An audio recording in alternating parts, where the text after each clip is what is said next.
রাধে রাধে সবাইকে। এখন আমি যাব মন্দিরে। মন্দিরে এখন সন্ধেবেলায় সন্ধ্যারতি দেখব আর রাজ দেখব। তার জন্য দেখো আমি এখন রেডি হয়ে নেব। তো চলো, ফার্স্টেই কিন্তু আমি চুলটাকে সুন্দর করে বেঁধে নিয়েছিলাম।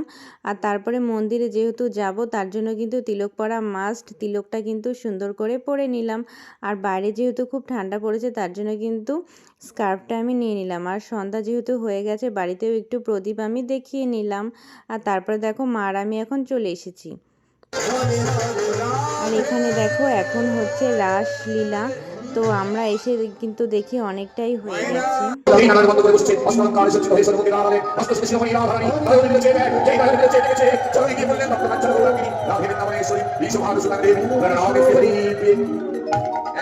কেউ আমি কোনোদিন দর্শনে পাইনি জগতে তার একটা প্রমাণ আমি লিখিত বলি। হরে কৃষ্ণ কৃষ্ণ কৃষ্ণ হরে হরে, হরে রাম রাম রাম হরে হরে।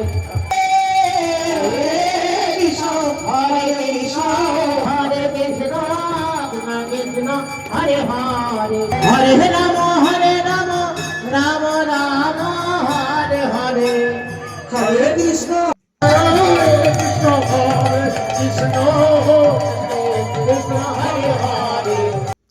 মন্দিরে সন্ধ্যারতি দেখে আমি আর মা কিন্তু এখন বেরিয়ে পড়েছি। এখন আমি মাকে নিয়ে এসেছি স্টুডিওতে, কারণ মায়ের কিছু ফটো তোলা ছিল। তার জন্য কিন্তু অনেক দিন ধরে আসবো করে আসা হচ্ছিল না। ফাইনালি কিন্তু আজকে চলেই আসলাম। আর মার কিন্তু ফটো তোলা প্রায় কমপ্লিট হয়ে গেছে।